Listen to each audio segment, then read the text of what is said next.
from the campus of Westfield State University. This is 89.5 FM, WSKB, Westfield. Support for the community programming of WSKB is provided by Westfield Bank. For more than 160 years, Westfield Bank has been an important community presence and commercial leader in the Pioneer Valley. With convenient full banking services in Westfield, West Springfield, East Longmeadow, Agawam, Feeding Hills, Springfield, Southwick, as well as Enfield and Granby, Connecticut, visit us on the web at westfieldbank.org.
There it is. Good morning, Westfield. There it is. Are we on? Yeah, that's the problem when you have to reboot the computer for Windows updates. Okay. Everything gets Everything reset. gets a little discombobulated.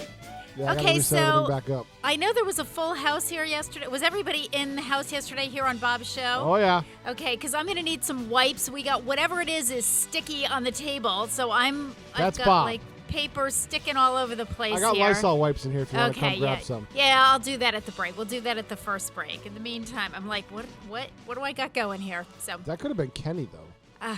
I don't know. Well, anyway, Although, that's unusual. Kenny's usually quite. Although Kenny had a whole fastidious. bunch of cables on there, so that could be residue from the cables. Maybe. Yep. Anyway, we'll clean it up at the break. Yeah. So, how was your weekend, Pete? I know you said you haven't gotten a whole lot of sleep the last couple days. Well, I worked over the weekend at Mount Holyoke because There it is. Well, it wasn't even that. It's just they were swamped, and they're down. I'm the only part timer left. Okay, there and it is. people are trying to take vacation time and things like that. Yes. And there's a DJ thing that I think I was supposed to do, but they never confirmed the date. So they ordered me in for July 10th, which is my mom's birthday, which we're going to celebrate. Well, we're going to celebrate the next day, but I'm working a double that day. And now the people are like, I got to find somebody to cover the DJ job. So I'm asking my son, hey, Timmy, you want to DJ? And it's for a military guy. Yeah. It's just like, oh. And does Timmy do that? Does he? He used been to. doing it? Yeah. He used to. So once in a while he'll do it. Yeah. Okay. But I think he'd fill in for this one because it's fairly easy. So Yeah. Okay, that sounds like a plan. yeah, it's just been crazy, and I'm trying to get everything ready to go away in a couple of weeks, and Yeah. so and I'm trying to at the same time I'm trying to educate Kenny as to become not just an operator of equipment, like to actually learn how to engineer the equipment, like put things together. So I gave him a project yesterday, and I said, "You figure it out. Yeah. I know how to do it. 'Cause Yeah. I went and researched it and figured it out. Okay. Now you figure it out." And it's Okay. hooking up the computer so I can pull all the cameras in at once and have 3 outputs back to the system. So Okay. it's like, you figure out the engineering challenge, Kenny. You got to Yeah. learn that if you're going to be the guy in Southwick and be the guy. Yep. It's not just about shooting and editing. It's also about Yeah. engineering and everything else. You got to learn all that stuff. Yeah. Yeah. What happens if something happens to me? I You know what I know. mean? Like, you I need to get learn how it. to run this place. I know. Our expression is always, if I get hit by a bus, somebody needs to know how to do this stuff. So. Right. Yeah. Yeah. And I'm Yep. like, you have to know how to do these shows, and you have to know how to deal with problems over at City Hall, and you have to know, you know what I mean? Like all these things you have to know. Yeah. And yeah, because It's not you have even to be able navigating to, the politics. It's just The equipment. Yeah, right, exactly. Never mind all the other stuff. Yeah, never mind the politics part of it. Yeah. Oh, boy. So the city of Westfield was a little crazy yesterday. They had 2 major water main breaks in town. Well, I knew they had one because I had some seniors that came in for lunch and said, we don't have any water right now. And I said, you got to be kidding me. So I knew there was one. And Apparently there was 2. Okay, didn't know that. Granville Wow. Road and somewhere else. I know the mayor. Yeah, I think they were up on Granville. Yeah, the mayor had posted an update last night, and the hole was enormous. Apparently, my they were gosh. water mains are from the late 1800s. Ugh. So they fail. Yeah. Eventually they fail. Yeah, they don't last forever. Right. Yeah, they were. Yeah. Well, And it's too costly to replace them until they fail. You're right. Exactly. Yeah, it's hard to be proactive with that. Right. Because Because nobody wants to spend the money. Right. Because they think, well, it might last another 5 years or another 10 years. And it might. That's the thing, Well, Yeah, yeah, kick the it can down the could. road. Right. Exactly. Oh, boy. Well, Mayor McCabe may learn what Mayor Knappich learned when he was in office. What did Dan end up with? A tornado, a hurricane, an ice storm. I don't think whatever. honestly, I'm knocking on wood right now. I don't think we'd We'll ever see that we'd combo ever again. see that again. But- I kind of agree. Every mayor faces challenges. Yes. Yeah, that is for sure. Every mayor, if you get by your 2 years or 4 years without major challenges, hey, you've been Yeah. lucky. Yep. That's the way I look at it. Yeah, no, I totally agree with you, Pete. And often it's things that you were not prepared for, you did not expect. I mean, look at Mayor Humison. Who expected a pandemic? Well, that's what I'm saying. You know, That's I the mean- big. That's the whammy. Yeah, yep. Without that, who But I said- think you know what I the mean? difference with that was that everybody was in the same boat, not even just in the state, but in the whole country. I mean, everybody was dealing with that. When you're dealing with natural disasters, it's unique to whatever your area is. But it was so- also localized. At the was. time it was nationalized, it was very localized Yeah. as well because for sure. it didn't. It's not like a nuclear weapon that wipes out everything one shot. Right. There were pockets here, pockets Yeah. there, I and see it what you're ebbed saying. and flowed. And Yes. Yeah. So it's more like a natural disaster than Yeah, I suppose you're right, Pete. With the surges and one area, and for whatever reason, it always seemed like the Northeast was getting hit. And you'd be watching TV, and all these people in the Midwest are gathering and doing all these things. Like, hey, what about us over here?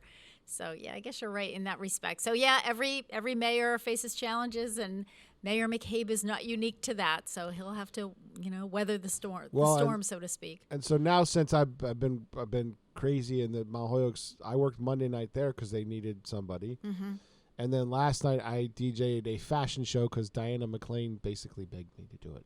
Oh, is At the Diana short still stop. working for? Yeah, she's still working at the shorts. She's still working Yes. for Nibby. Oh, okay. Yeah, so they had something with giftology, Oh, okay. a Nice. nice little event down there. Yeah.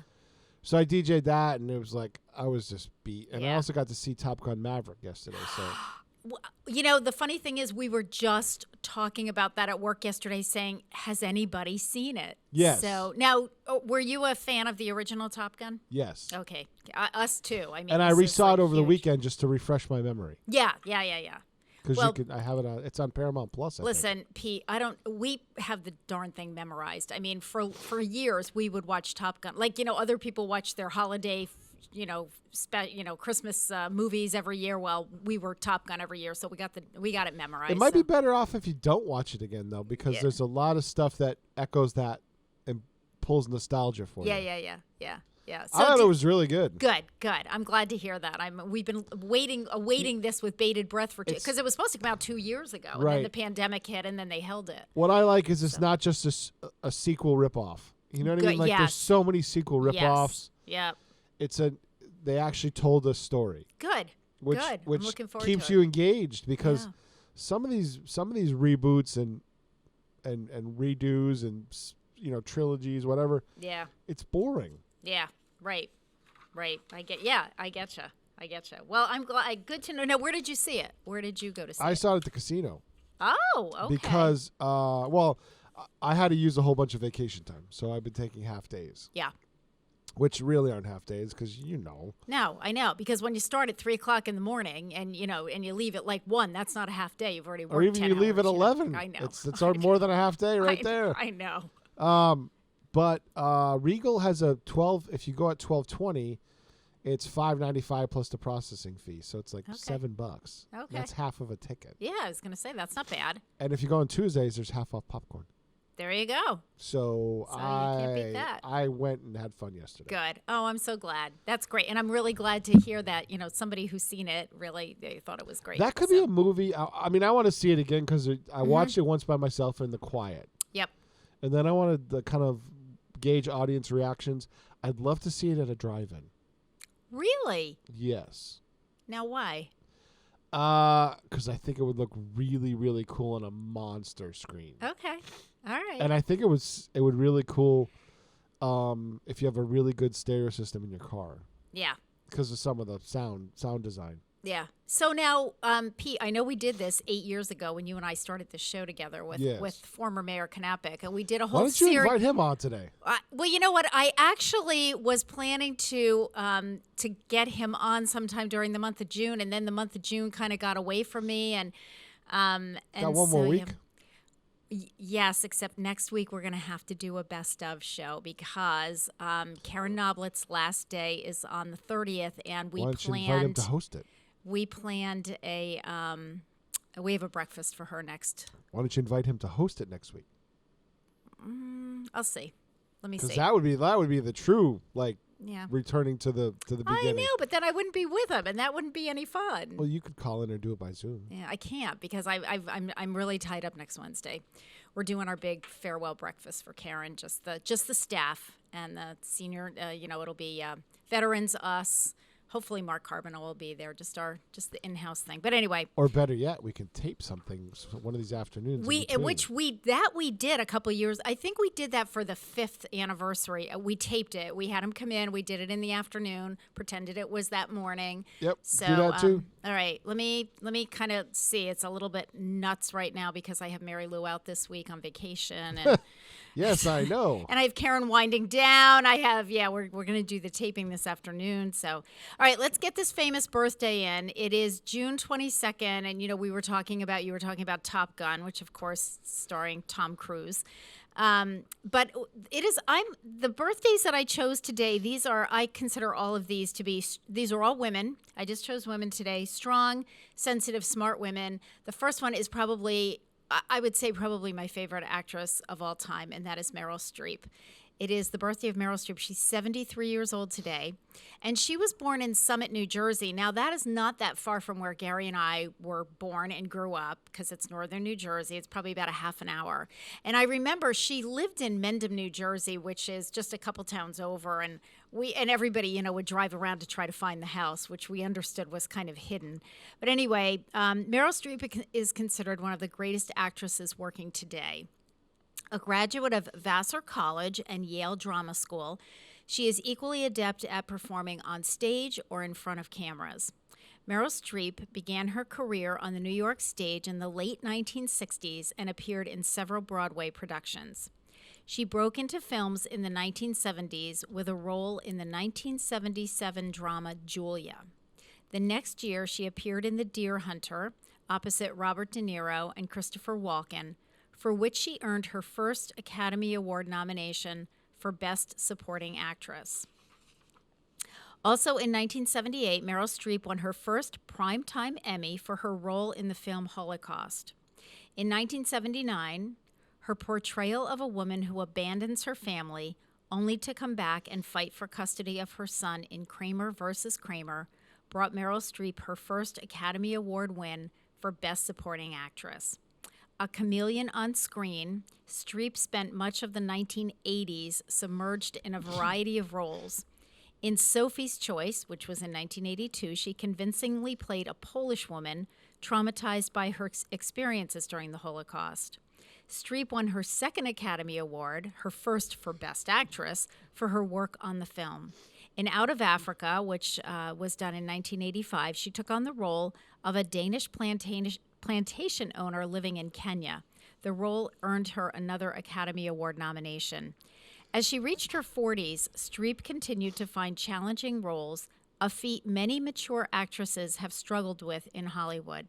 She received an Academy Award nomination for her work in several films, including Postcards from the Edge, and The Bridges of Madison County, in which she starred opposite Clint Eastwood. Streep also received an Oscar nod for her work in Music of the Heart, which tells the true story of a teacher who brings music into the lives of kids in New York's Harlem neighborhood by teaching them how to play the violin. As of 2018, Meryl Streep has been nominated for a record-breaking 21 Oscars and has won 3 of them. One for Kramer versus Kramer, that was in 1979 under Best Supporting Actress. Sophie's Choice in 1982 for Best Actress, and again for Best Actress for The Iron Lady in 2011.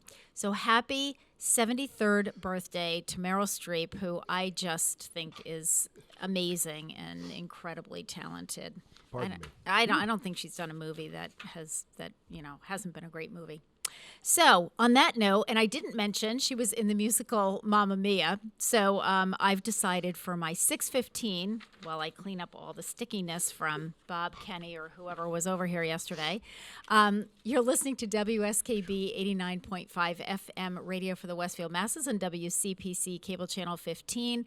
It is 6:15, and we are going to listen to Mamma Mia by ABBA in honor of the birthday of Meryl Streep. We'll be back.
Underwriting for WSKB's community radio programming is brought to you in part by R. Levesque Associates.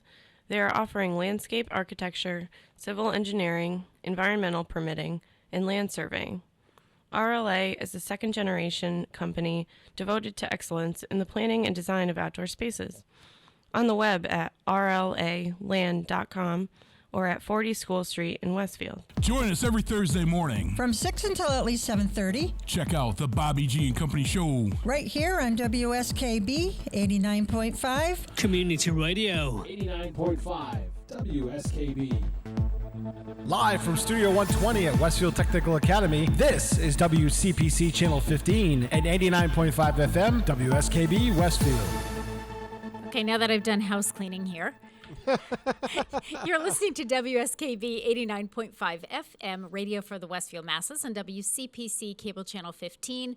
My name is Tina Gorman. I'm your Wake Up Wednesday host, and I'm in the studio this morning with a sleepy, sniffling Pete Coles. Good morning again, Pete. And full of aches and pains because they carried their equipment for the first time in a long time yesterday. Okay. Yeah, right. Yeah.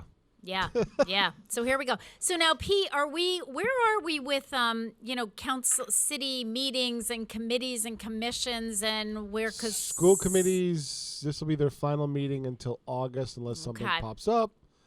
I don't know when council goes on their break, probably at the end of the month. I would think they have one more meeting before they go on their summer break. What? That's a good question, though. And I think planning goes all summer. Okay. Unless it's just dead. Yeah. But, Okay. this But is things usually a will busy time for quiet them. a little bit, right? Yeah, well, Little everybody would have had to get their construction projects in by now. So Yeah. unless something pops up, I think they'll be on slow hiatus. Okay. My part-timers aren't thrilled about that because they're like, oh, we're losing our money. Yeah. Well, that happens. Yeah, I know.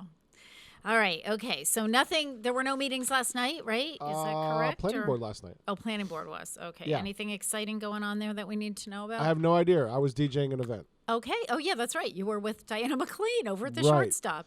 One of my guys did that last night, and I think Kenny's doing tonight. What is tonight? Tonight's a special school committee because Monday was a holiday, so it's a normal meeting day. So okay. Where are they? Do you know where they are, Pete, on the new school, on the new elementary school? I think. Do we? We're close to. I think it's close to construction. I think it's getting ready. Groundbreaking soon. Yeah, it's got to be I be would close think because I know the bond's been signed and the Okay. contracts have been signed and everything else. So I'm Wonderful. pretty sure we're close to getting on that. Wonderful. I told the superintendent as I retire equipment from here, does he want me to plan to do a studio in Franklin Avenue School or the high school? What did he say? He hasn't come He up hasn't with a decision decided because yet. you don't know Because whether you and I want were talking about that last week. a feeder system or Right. have both high schools have one. Yeah. I mean, conceivably, with enough money, you could do both. But Yeah. I'd like to have the little kids have it because I think they'd have more fun with it. I think it would be so fun. You got to catch them for pre-cell phone. Exactly. I just think it would be a blast Because once for these them. once these kids get a cell phone, they think they're all professional photographers. Right. And sorry to tell you, you're not. Hate to burst your bubble. Oh my God! I was listening to Bob's show yesterday, which, by the way, you get it the was a riot. three Sullivan brothers and Bob, who wouldn't stop talking. Yeah, which I I just- wanted to reach into my radio and say, Bob, stop! You've got three really dynamic personalities on there. You don't have to say anything. Let them just, do their thing. I don't know if you noticed, but I shut up.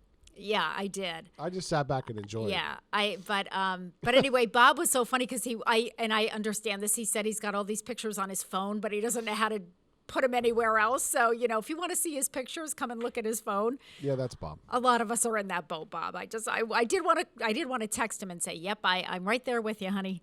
So, but that was a fun show. So all the stuff going on. That's Friday. It's Friday. Is it Friday and Saturday? And I guess the golf tournaments are all tournament's sold out. Saturday. Sold out. Yeah, that's Friday Saturday. is the thing at Sons of Aaron, which I'm DJing. Right. Okay. And they said, you can take a break for an hour, but there's a live band, and you probably have to engineer the sound.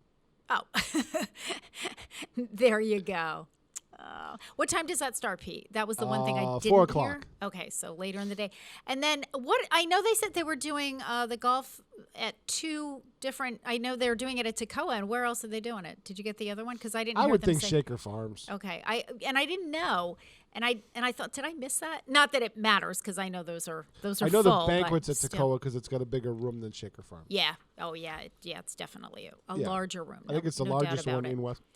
in Westfield. Well, it was fun to hear the three boys together. And, it was fun to hear a little bit of the family history and, kind of how they each got started doing their own thing. And I just can't It's imagine. hilarious to listen to them ribbing each other. I know.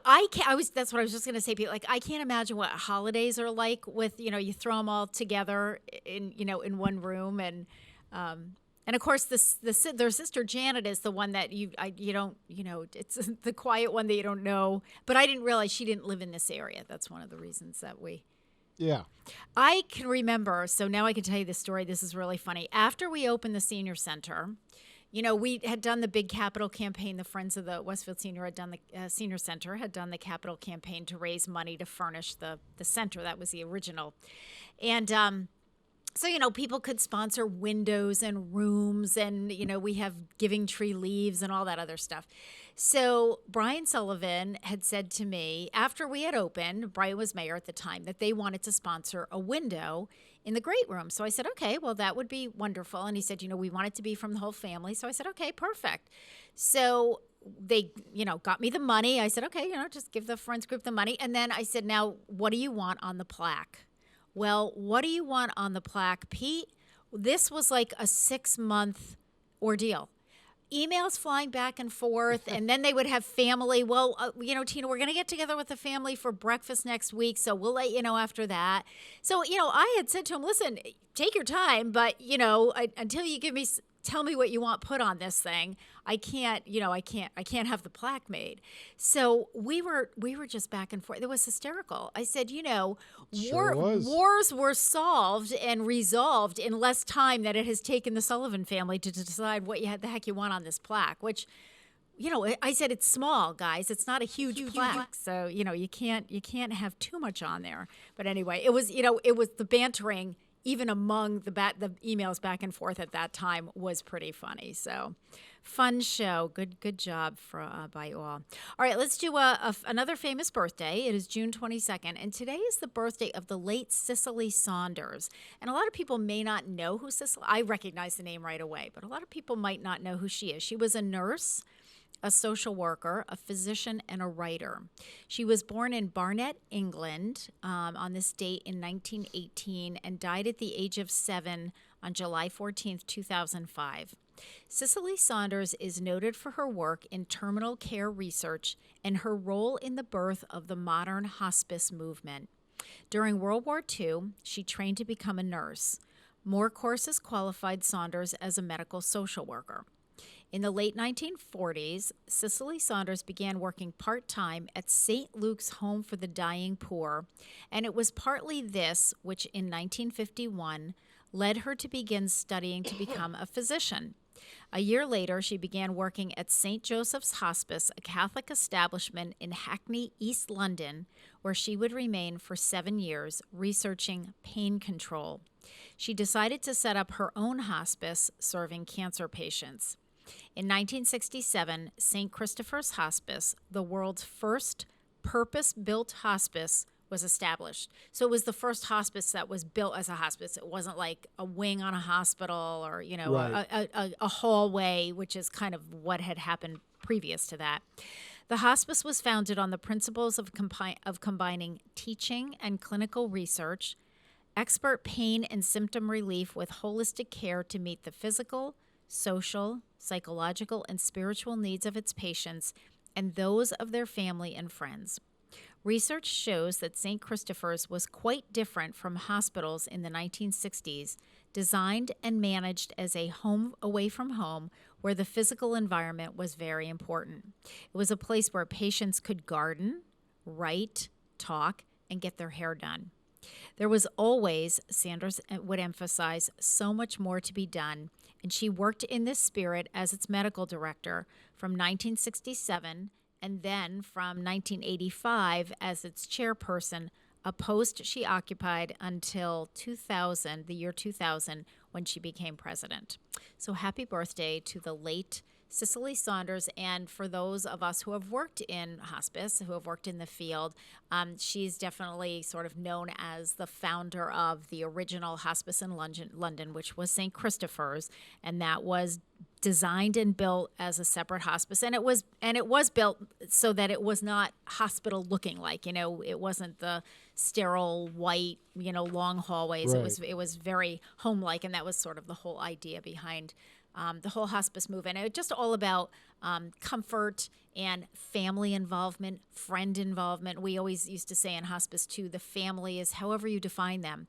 So if your family is your best friend, your partner, your nieces and nephews, your neighbors, that's who gets the attention of when you work with hospice. So happy birthday to the late Cicely Saunders. I think it's we'll take a little break here before I get into some of the other stuff. And I will mention before that my guest this morning, because it is the fourth Wednesday of the month, so my guest this morning is Joe Rouse, director of the health department here for the city of Westfield. We really have a great program scheduled. We're going to be talking about summer safety from a public health standpoint. I'm on the, when COVID broke, I ended up on the email list for the Department of Public Health. So I get all of their bulletins and announcements. I also get a bunch of stuff that I don't need to know, but that's okay. But they had sent out this flyer on summer safety, and it was really detailed and some really good stuff that I didn't really think about. You think about mosquitoes and you think about ticks and sunburn, but this also had to do with car safety and window safety and Sure. Water safety. And so there were a whole lot of issues there. So I emailed Joe, because of course Joe's obviously on their list. So I said, hey, this came through today. I said, this is great information for us to get out to the public. So Joe was in total agreement. So that's what we're going to be talking about second hour with Joe Rouse. But in the meantime, we have more birthdays. We have some national days. We've got some local news and some happenings around Westfield. A lot going on this weekend. The Sullivan thing. We got the fireworks going on. So all kinds of stuff happening. So let's take a break. You're listening to WSKB 89.5 FM radio for the Westfield masses and WCPC cable channel 15. And in honor of the birthday of Dr. Cicely Saunders, who was the founder of the first hospice, official hospice, St. Christopher's in London, we're going to listen to Sarah McLachlan singing In the Arms of an Angel. We'll be back.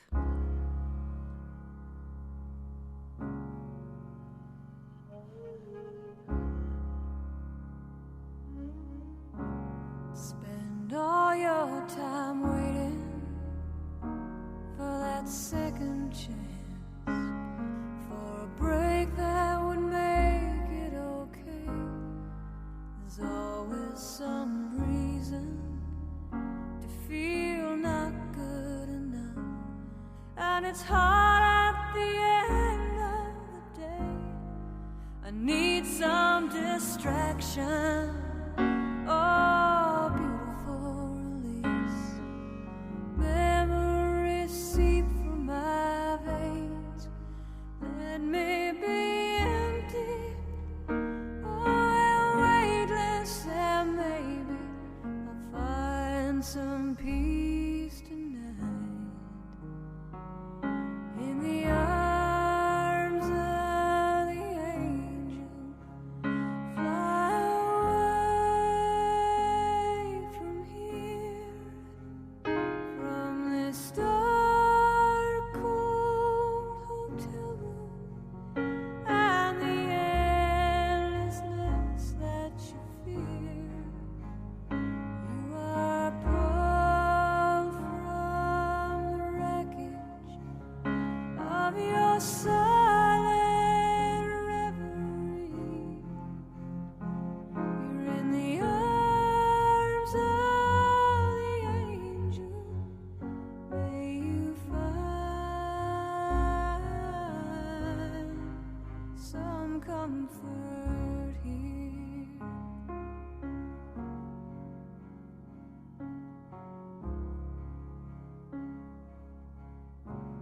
So tired of the straight line, and everywhere you turn, there's vultures and thieves at your back.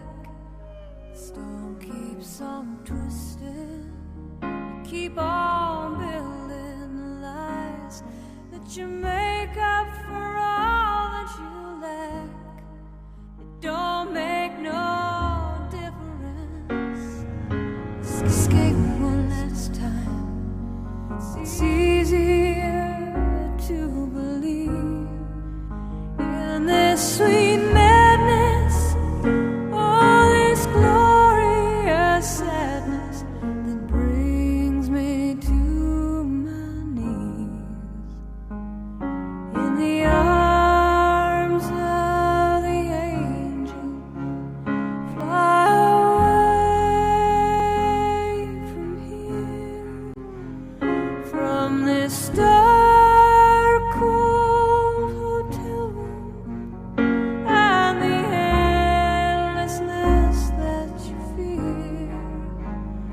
You are pulled from the wreckage of your silent reverie. You're in the arms of the angel. May you find some comfort here. You're in the arms of the angel. May you find some comfort here.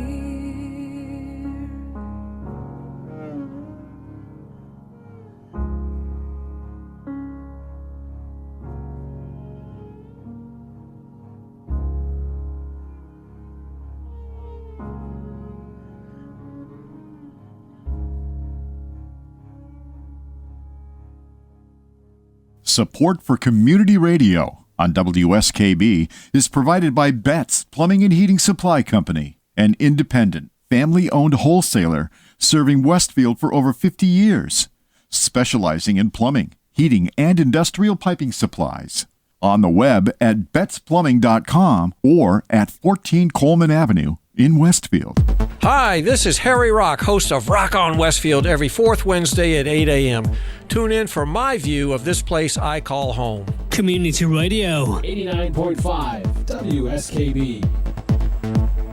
Live from Studio 120 at Westfield Technical Academy, this is WCPC Channel 15 and 89.5 FM WSKB Westfield. Good morning, Westfield. It is 6:36. You're listening to WSKB 89.5 FM, radio for the Westfield Masses, and WCPC Cable Channel 15.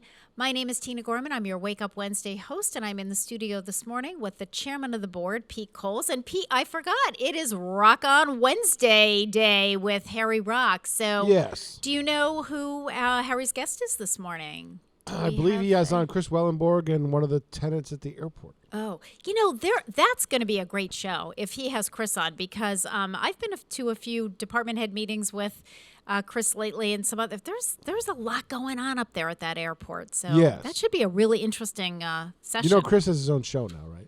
Not radio show, but TV show. No, I did not know that. Along with Kate Phelan, they're doing a quarterly show highlighting different tenants and things going on at the airport. Very cool. So is Kate? So what's Kate doing these days? Is she? Kate is a mentor here at the school. Oh, nice. And she's also an airport commissioner. Oh, okay. That's where the tie-in is over. Because I'm thinking, Yes. okay. So for those who don't know, Kate used to be head of the Chamber of Commerce. She served in that role for many years and retired about a year ago Just before the pandemic. Yeah. Oh, was it just before the pandemic? Yes. 2 years ago. Wow, time flies. It was literally like right before the pandemic. Wow. Good timing, Kate. Yeah. All right. So listen, Pete, you were talking about doing DJing last night. Well, you know, here it is. June is National DJ Month. So we got to talk about that. June is National DJ Month when radio and television stations, owners, show hosts, business retailers, and music lovers alike celebrate the disc jockey. DJs masters at their craft with technical skill, keeping the Nights Club dancing, the fitness studio sweating, and music festivals feeling the rhythm. Whether broadcasting to listeners on the radio, engaging television audiences, or setting a mood for a special occasion like a wedding reception or a fashion show, the DJ is an essential part of our culture. He or she must not only have a good repertoire of music, but also know what song to play to create the mood that will bring the most enjoyment. The disc in disc jockey started as the record, a circular piece of plastic that has a groove etched into the surface into which a sound is recorded. A needle on a turntable will glide in that groove and pick up the vibrations and sound embedded in that disc. An amplifier will make the sound louder. Some DJs use playlists recorded on a laptop computer. Today, some studios and manufacturers are re-releasing plastic records, thus bringing back the idea of the disc jockey today. Yep. The history of the profession began in the first half of the 20th century. The first DJ is considered to be a student named Ray Newby, who began at age 16. The first amateur appearance took place in 1909. Soon others would join in making their appearances on radio shows. On December 15th, 1921, another person was born who would become the most famous DJ. Alan Freed was an American disc jockey, and I remember we talked about him when we did Famous Birthdays last year. He became internationally known for the promoting of the mix of blues, country, and rhythm and blues music on the radio in the United States and Europe under the name of rock and roll.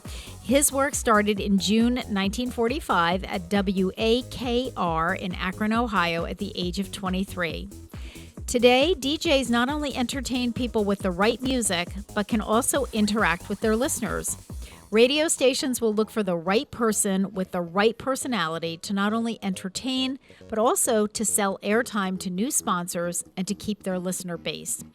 Entertainment clubs will search for a DJ that not only knows his or her music, but can also troubleshoot, here you go, Pete, any production problem so that the music can go on. Yeah. Right? I mean, a DJ's creativity is important for playing the right music at the right time, especially at wedding receptions and birthday parties. And here's what is so ironic about this, Pete. We were just having this discussion at a group of us at the Senior Center, some of the staff members the other day, about some of the people that we have had play at the Senior Center. Yeah. Of course, last week we had our Happy June Everything party on Thursday, which was a ton of fun. And we had Richie Mitnick playing and Dave Colucci. And both of them are entertainers that really, know how to play to their audience. And I had said to them, listen, these people are going to be in their cars snaking through the parking lot with their windows open. So, we got to have like loud, peppy music, no ballads or anything like that. They literally had the parking lot rocking. It was so fun. And so Sandra Fisher, my greeter, and I were talking about some of the music that we've had at the Senior Center over the years. Did you get any complaints from the neighbors? No, not one. Not one. As a matter of fact, some of the neighbors came out from Dole and Eli Apartments, came out of their apartments and Sitting were on the just lawn? so they could. It was like a free concert for them. It was That's so funny. fun. One woman walked her dog right over. She's walking, kind of in between the cars. She was staying safe, up on the sidewalk and just really enjoying it. And but it was funny because Sandra and I were talking about one performer that came to the Senior Center. He was a good performer, but the problem, Pete, was that he had his list of what he was going to sing. We were sticking Diverge. to that. Yeah, we were sticking to that list in that order. And it drives me crazy if I'm at a big party or a dinner dance or a wedding and the DJ, plays a song and everybody's like, oh, yeah, I want to dance. He gets everybody out on the dance floor. And then, a good DJ knows how to keep everybody out on the dance floor. Well, for a certain amount of time. Yeah, well, obviously not for 4 hours, but you want to do a couple of you want to do two or three songs exactly in a row to kind of keep that crowd. Of course, yeah. Then they're going to get tired and say, I was okay, at a I'm fashion done. show and somebody's like, I want to hear hip hop or something like that, and I'm like, Yeah, no. all right, I'll mix in some '90s hip hop, but Okay, the current stuff, it's like finding clean stuff. Right, I was going to say, yeah, exactly. And You it was from a can't- surprising person that I know. Yeah. It's like, wow, I didn't know you Sometimes, like that stuff. Yeah. So, I mean, a DJ really a DJ can make or break a party. I found that out the hard way at the Senior I just found Center. a lot of the current music nowadays is just tough. Well, I don't. It's just tough. I because listen to all oldies stations. I don't even listen to the current stuff. I do. Well, I'll Yeah. mix it in. But Yeah. like our camera up at Bullens Field got wiped out because they were playing, during a warm up, they were playing uncensored, unedited music, Yeah. and our camera got hit for a community guideline violation. Yeah. Yeah. You I had can't to shut do off the that. sound. Yeah, can't do that. Well, you can, but I got to shut off the sound Yeah. to the camera. Yeah. You can't hear them yelling and screaming during a big play. It's just a camera. Yeah. All right. Oh, Okay. well. So happy DJ month. Let's do another. Speaking of singers and songwriters and so forth, let's do another birthday. It's a birthday of Cyndi Lauper, singer, songwriter, and activist, born on this date in 1953 in New York City. Which I think of Cyndi Lauper, I think New York City. That's. She is age 69. Up. Cyndi Lauper felt like an outcast. Her parents had divorced when she was 5. She wasn't a particularly good student, but she discovered music and she was writing songs by the age of 12. At the age of 30, Lauper burst onto the charts with her debut album, She's So Unusual. With her eclectic clothes, flamboyantly styled hair, and contagious pop melodies, Cyndi Lauper took the music world by surprise. The recording sold over 6 million copies in the U.S. alone and featured her first hit, Girls Just Want to Have Fun. The song became a female party anthem, and the music video went into heavy rotation on MTV. Lauper became wildly popular almost overnight, scoring a string of hits that included Time After Time, She Bop, and All Through the Night. She was further rewarded for her work when she won the 1984 Grammy Award for Best New Artist. Cyndi Lauper had success as an actress in a recurring role on the TV sitcom Mad About You, which starred Helen Hunt and Paul Reiser. And remember, Helen Hunt had a birthday last week. In 1995, Cyndi Lauper won an Emmy for her work on the series. She later appeared on such shows as That's So Raven and Bones. While she explored acting, Cyndi Lauper continued to make music. Although Hatful of Stars, which came out in 1993, was not a commercial success, it was an artistic achievement for Lauper. The album was widely praised by critics for songs which took on difficult topics such as domestic abuse and homophobia. In June 2013, Lauper's musical Kinky Boots won 6 Tony Awards, including for Best Musical, which makes Lauper the first female to win this category by herself. Outside of music, Lauper has been a tireless activist for the gay rights movement. She helped establish the True Colors Fund, which works to promote awareness and fight for equality. On the fund's website, Lauper writes, quote, "Everyone, whether straight, gay, lesbian, bisexual, or transgender, should be allowed to show their true colors and be accepted and loved for who they are.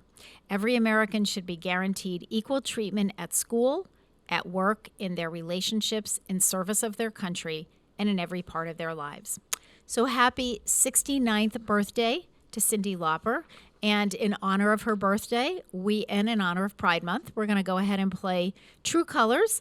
You are listening to WSKB 89.5 FM radio for the Westfield Masses and WCPC Cable Channel 15. We'll be back.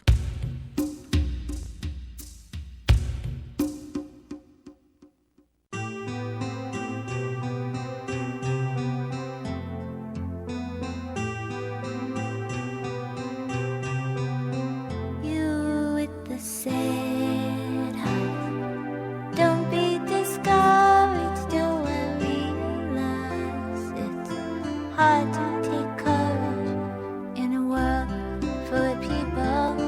You can lose sight of it all in the darkness. Who inside you make you feel so small.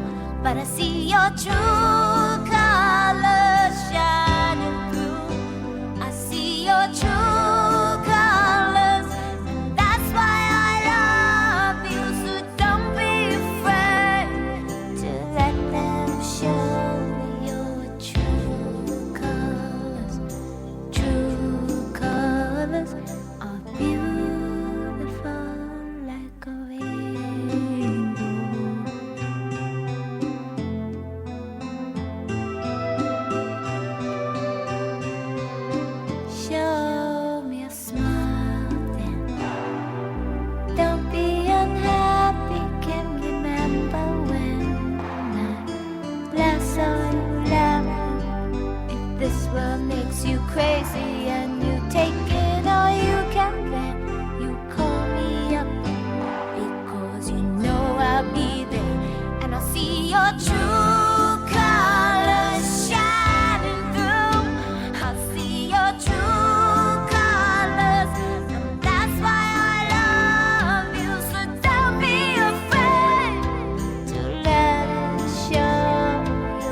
this world makes you crazy, you take it all you can bear.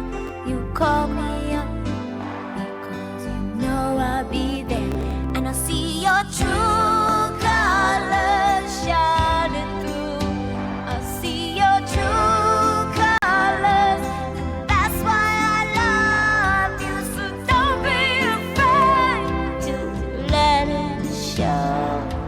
Your true colors, true colors, true colors are shining through.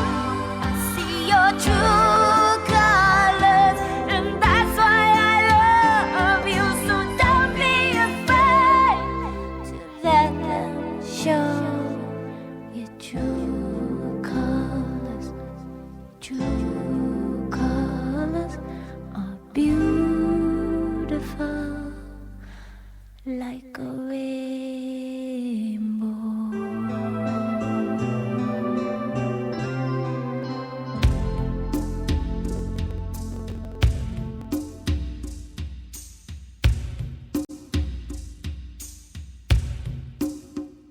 Support for the community programming of WSKB is provided by the Dunkin' Donuts shops of Westfield and the Sardinia family. It's nice to know that even as the world changes, Dunkin' Coffee remains the same at 7 convenient locations throughout Westfield. I'm Mark Auerbach. Join me every Friday at 8 a.m. for Arts Beat, where you'll meet interesting actors, directors, designers, and musicians here in Western New England. Community Radio. 89.5 WSKB. Live from Studio 120 at Westfield Technical Academy, this is WCPC Channel 15 and 89.5 FM, WSKB Westfield. Good morning, Westfield. It is 6:51. You're listening to WSKB 89.5 FM radio for the Westfield Masses and WCPC Cable Channel 15.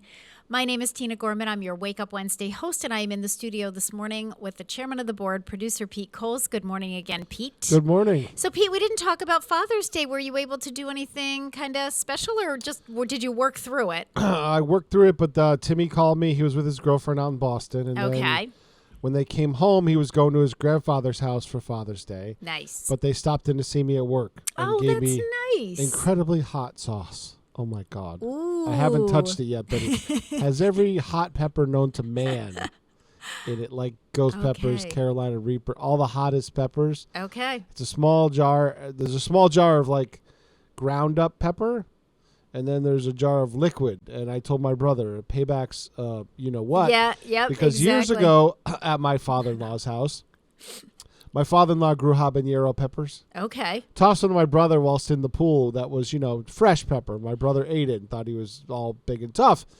Well, then my father-in-law roasted said peppers on the grill. Okay. And then I ate a roasted pepper, which is probably worse because it's now dried out and more concentrated. Oh, right. The capsaicin is a little, I Yep. was hurting. And my brother thought Yeah. that was funny. Uh-huh. So it's been years, but I will get my revenge, and Yep. he won't know when it's coming. Exactly. And you have your ammunition now. And I've already told him it's coming at some point. He just doesn't know when. No. Yeah. I want to try it, though, because I think it's just like you might just need like a little dab of it. And Yeah. That's Well, yeah. I'm sure a plenty. little bit goes a long way. Plenty. Yeah. But it might be a good flavoring for chilies if it has actual. I don't like heat just for heat. Yeah. Yeah. It has to have some flavor. That's why I Right. like Asian heat, Okay. like Asian flavors for heat. Yeah. Gochujang, stuff like that, Yeah. where it has heat, but it has flavor too. Okay. Yeah. I'm so not a spicy person at all. Yeah, but neither is Gary Christy. Gary likes some bite. You know, I mean, he doesn't like it crazy, but he likes some bite. But definitely, as you said, Pete, with some flavor, not just Yeah, like you when I know, have a steak hot now, to be hot and break if it I have into a sweet. like if I go get mushrooms or something, mushrooms and onions, I'll cook them in dark soy sauce. Okay. Just let them sit on a pan for a long time, and the flavor is just It's really good. So good. So, speaking of cooking and flavor and really good food, so we were invited, Grace and her boyfriend Isaac invited us a couple weeks ago. They said, don't make plans for Father's Day.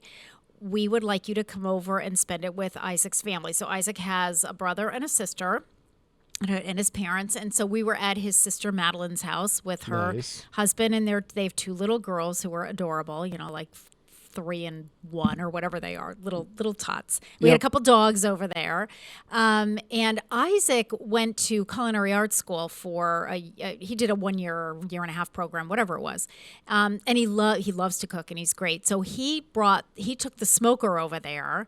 So we had pulled pork, 2 different kinds of spare ribs. We had there was the sweet one, which I had, and then there was the spicy one. He had those separated out so people could take whatever they wanted. Isaac's mom made homemade mac and cheese, and we had, I think Madeline made the cornbread, and I brought a fruit salad. It was so nice, and we just did nothing for an entire afternoon. They plopped me in a chair and Gary in a chair, and we all the kids were playing. Did you know what to do with yourself? I didn't. It was, but it was just a beautiful day. I mean, it was on the cool side, but we were out in the sun. Yeah. The kids were out playing cornhole, which we had gotten for Grace for her 30th birthday. We were at this really nice set, and so she said, throw it in the car. Let's bring it over there. So because Madeline has an above ground pool, which was the original reason why they wanted to do it at Isaac's sister's, because she has the pool. Right. Because a couple weeks ago when they planned this, it was 95 degrees. But Grace said it's too cold to go in the pool. So, it was just such a nice day. It was so relaxing, and we have a lot of things in common. Isaac's parents do. His dad, cycles, and Gary cycles, so they're planning to do a cycling thing and get together and do that. And everyone was discussing, and I know you like this too, Pete. The National Geographic channels and all the outdoorsy, and the people that are living, in the animals, and people that are living in, really cold climates, and, survival and all that. So it was just so nice. It was just a really nice afternoon. I ended up picking up steak tips and cooking myself Korean barbecue steak tips. Ooh, well, those sound pretty good too. They were good. Yeah. So, Isaac said to me, he told us when I told him, I said, this was just so nice. And it was just the immediate families, no aunts and uncles and all that stuff. Yeah. And he said, it was a get to know you session. It really was. It was nice. And we've been with his family only one other time, and that was last September, because Isaac's brother has cystic fibrosis. And so they do a cycling event with cystic fibrosis every year in the fall. So Gary cycled, and I was in charge of getting snacks to the turnaround point. And we did that in September. That's kind of when we met everybody for the first time, and we haven't seen most of them since then. So you're right. This was really a nice opportunity to just spend several hours and get to know them a little bit better, and just and delicious food. I mean, it was just amazing. So so happy Father's Day to all those belated Father's Day to all those dads out there. Let's do one more birthday before the break. This really got me thinking again. It is the birthday of Erin Brockovich, legal clerk, born on this day in 1960 in Lawrence, Kansas. She's 62 years old. And this got me thinking about the movie, Erin Brockovich. And when I was preparing this and doing some of the background research on this, I started playing clips from Erin Brockovich. And so now I'm bound and determined in the next couple weeks, Gary and I are going to rewatch that movie. I only saw it once when it first came out, and I thought it was great. But I'm telling you, when I started playing some of the re-clips with Julia Roberts, I was like, we got to watch this again. So shortly after a divorce and pregnant with her third child, Erin Brockovich was involved in a severe car accident that necessitated her having neck surgery. She moved from Nevada to Los Angeles' San Fernando Valley, where she was referred by a friend to the law firm of Masri and Vitito, whom she hired to represent her in her accident case. Brockovich was eventually awarded a small settlement, but not enough to support her family. Feeling sorry for her, in 1992, attorney Ed Masri offered her a clerical job at the firm. While filing documents for a real estate case involving the utility giant Pacific Gas and Electric, Brockovich noticed that the paperwork included blood samples. Her suspicions aroused, she asked Masri permission to look into the matter further. In subsequent visits to the California desert town of Hinckley, Brockovich eventually uncovered evidence linking a rash of illnesses there to high levels of hexavalent, chromium, which is found in the drinking water. When the pollution was eventually traced back to the Pacific Gas and Electric compressor station in Hinckley, more than 600 of the town's residents hired Masri and Vitito in 1993 to represent them. After information surfaced during the trial that suggested Pacific Gas and Electric had been aware of and tried to cover up the pollution, the case was settled in 1996 for $333 million, the largest in United States history for a case of its kind. The publicity that the case received brought Brockovich to the attention of Danny DeVito's production company, Jersey Films, who bought the rights to Brockovich's story in 1995. Released in 2000, the film Erin Brockovich stars Julia Roberts as Brockovich and Albert Finney as Masry in a mostly accurate recounting of the Hinckley lawsuit. It also features a cameo by Brockovich herself, who appears briefly on screen as a waitress. The movie was a major critical and commercial success, earning more than $250 million worldwide and receiving multiple Academy Award nominations. For her performance as Brockovich, Julia Roberts won the award for Best Actress. In the time since the Hinckley lawsuit that made her famous, Erin Brockovich has continued to work as a consumer advocate and environmental activist. So happy 62nd birthday to Erin Brockovich. And if you haven't seen the movie, go rent it. You can get it on. It's on demand. Yeah, it's on demand. You can find it. Yeah. It's easy. So I'm going to rewatch that. All right. It is 7:01. You're listening to WSKB 89.5 FM radio for the Westfield masses and WCPC cable channel 15. We'll be back with a few announcements.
Support for community radio on WSKB is provided by Betts Plumbing and Heating Supply Company, an independent, family-owned wholesaler serving Westfield for over 50 years, specializing in plumbing, heating, and industrial piping supplies. On the web at bettsplumbing.com or at 14 Coleman Avenue in Westfield. Saturdays were made for polka. Tune in to the Polka Jammer Network starting at 6 a.m. and Polka Hall of Famer Billy Bellina, Breakfast at BB at 8:30. Community Radio. 89.5 WSKB. Live from Studio 120 at Westfield Technical Academy, this is WCPC Channel 15 and 89.5 FM, WSKB Westfield. Good morning, Westfield. It is 7:04. You're listening to WSKB 89.5 FM radio for the Westfield masses on WCPC Cable Channel 15. My name is Tina Gorman. I'm your Wake Up Wednesday host, and I am in the studio right now with the chairman of the board, producer Pete Coles. Good morning again, Pete. Good morning. But we have Joe Rouse joining us in about 15 minutes, and Harry Rock following this show with Rock on Westfield with his guests. So it's gonna start getting a little bit crowded in here. Yeah, all right. Busy morning for me. It is a busy morning, yeah, and a busy afternoon because I'll be back here at noon to do some taping. So yeah, Harry and I are going to breakfast afterwards. Oh, so. nice. Oh, that's going to be great. Okay. Yeah. So with the days heating up, June 22nd is the perfect day for National HVAC Tech Day. Why should we show appreciation for our HVAC technicians? That stands for heating, ventilation, and air conditioning. Though a variety of home heating and cooling techniques have existed since ancient times, central heating and air as we know it was born in the early 1900s. New inventions like the residential air conditioner and advances in older technologies such as the thermostat and blower-equipped furnaces gave Americans greater control over their indoor comfort than ever before. This newfound power was more than a luxury. It shaped the growth of the country. Think about it. Sunbelt cities with triple-digit summer temperatures became much more attractive places to live and vacation once air conditioning was more widely adopted in the 1960s. Today, many of us take the indoor comfort for granted, but it's the technicians who keep our HVAC systems running day and night. If that's not reason enough to show them a little love, here are a few more. Extreme conditions are just another day at the office for an HVAC hero. A few hours without air conditioning or heat may be uncomfortable for us, but imagine working in those conditions every day of the week. HVAC technicians tirelessly brave the sweltering heat and numbing cold to restore our comfort, often at the hottest and coldest times of the year. They go everywhere you'd hate to be. Crawl spaces, attics, and all points in between, that's where you'll find an HVAC pro. Depending on the age and condition of the building, they may run into anything from dust, debris and cobwebs, to pests, mildew, and claustrophobically close quarters. HVAC technicians can save you some green. Want your next HVAC system to maximize your energy savings? An HVAC expert can help you choose the right equipment for your home's needs and your family's heating and cooling habits. He or she can even recommend different thermostat options that range from set it and forget it simplicity to real-time smartphone controls with power usage tracking. The savings don't stop there. Regular maintenance, provided by your trusted HVAC technician, helps keep your system running at peak efficiency. That prevents energy waste and minimizes wear and tear that can shorten the life of your HVAC investment. So, happy National HVAC Tech Day. And they do that here, right? Do we have they don't have that program here? No, it died out a long time ago. Oh, okay. We think about all the stuff we complain about in this country. Yes. And we have it so good here. You know what, Pete? We don't appreciate what we have. We're so spoiled as a country. We are. I'm go right over there to Africa for a year. Yeah. Anywhere in Africa. Yeah. Most places don't have electricity. Yeah. Never mind. Your cell phone will go dead in a day. What are you going to do? Yeah. How will you survive? Yep. It drives me nuts. And hear what people complain about in this country. Right. And I hear the word need a lot. And I can even remember, when Grace was going, oh, I need this, Mom. I need that, And it's like, no, you don't need it. You want it. And there is a huge difference. Yep. But you are so right, Pete. I've gone from so spoiled. From need, from want to need, like in my purchasing stuff. Mm-hmm. As a single guy, my smoker went down for the count. So that's something I want to replace because I can cook a large amount of food, portion it out, freeze it, and survive for long periods of time. Yeah. Using that smoker, right? So that's something I replaced that's fairly inexpensive, but there's stuff that I'll see and I'm like, oh, that's really cool. I want it. Yeah. No. Yeah. I got credit card bills to pay off. Well, and No. plus, It's like, no. Yeah. I mean, if you can avoid that impulse buying, because so often It's so hard with Amazon. You are absolutely right. You are absolutely, you're So clicking hard. away and it's like, ooh, that would be so great. Of course, in my head up, because I'm always sort of thinking downsizing. So, it's like, oh, if I bring one more thing into the house, I really want to get rid of like 2 other things. So I've, but there's a whole psychology to that too. I think preventing yourself from falling into that trap of, oh, It's that very would be easy to so run cool. up a credit card debt. It sure is. It sure Very is. easy. Absolutely. And interesting, Pete, that you said that we're going to have, in a couple of weeks, we're going to have Jen Fernandez back here on the show. Jen is with the Thrive program, and actually I will announce It became too. a lot easier during the pandemic. Yes, and Jen is going to talk about, she's talked about the Thrive program, which is a financial coaching program run through the United Way of the Pioneer Valley. But I asked Jen, she's going to come on in a couple of weeks, and I asked her to talk about, credit scores and what are they and what do they mean and how do you find out what yours is, and, get into a little bit of the nitty gritty about what they do financially. And I think the last time Jen was on the show, she had also talked about working with clients who, when they had their credit card bill come in, if people aren't used to using credit cards, or they, especially, younger people, when they first get a credit card, it's like, oh, this is great. Oh, and I only have to pay $25. Or older people who've never had one. Yeah, or older people who have never had one. And you see that minimum balance and you think, oh, I only have to pay $25, and not realizing the interest that you're paying and how things are compounding. Yeah, that's figured over 20 years. Yeah, exactly. So, all right. So, happy National HVAC Day, and also, let me just do a couple of announcements. The farmers market is back, so just paying attention to that. That is on Thursdays from noon to 5 at the Episcopal Church of the Atonement, which is 36 Court Street. So that will be around tomorrow.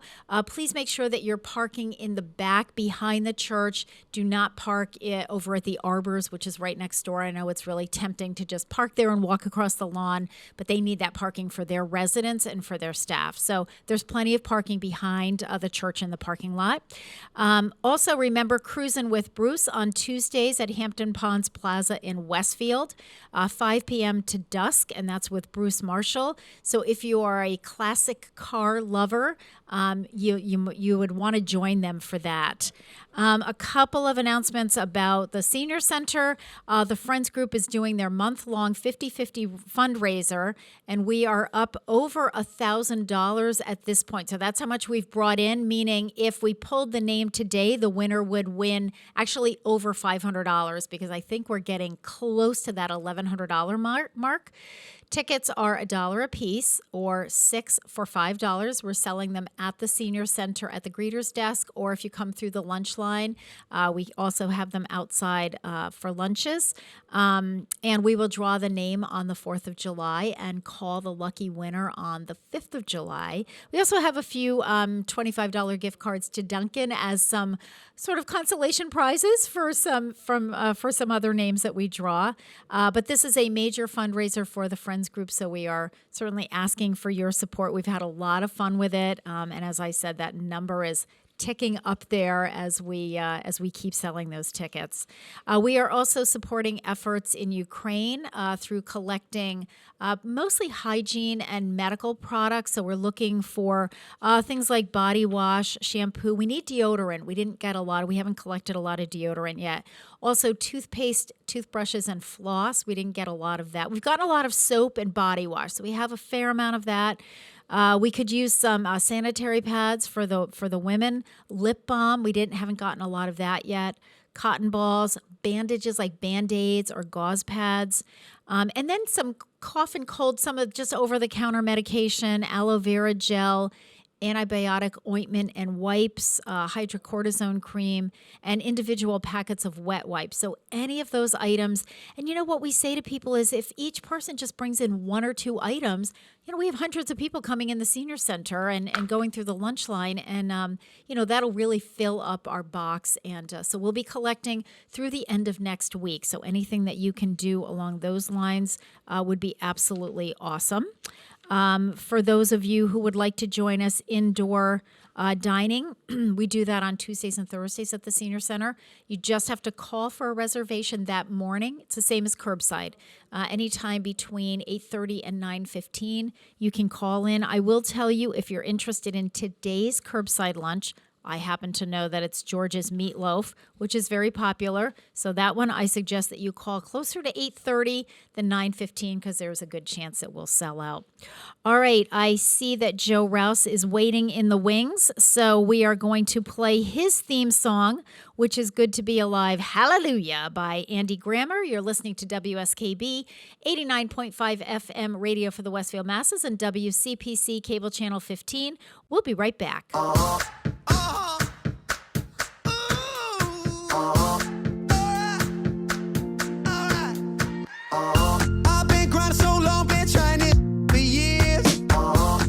Nothing to show, just climbing this rope right here.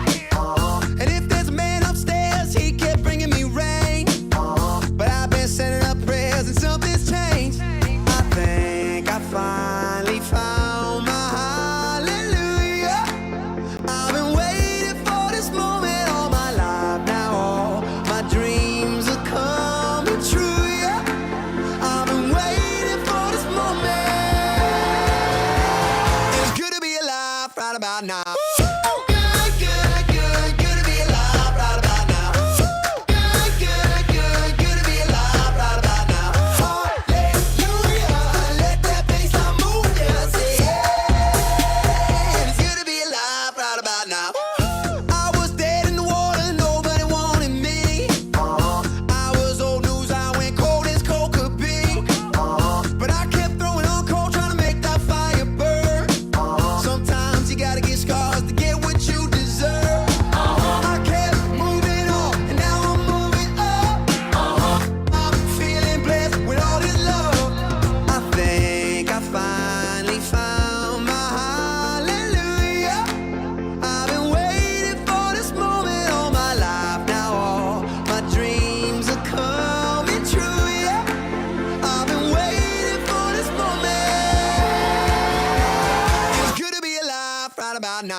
Underwriting for the community programming of WSKB is provided by the Boys and Girls Club of Greater Westfield, serving the youth of the Whip City and surrounding communities since 1969.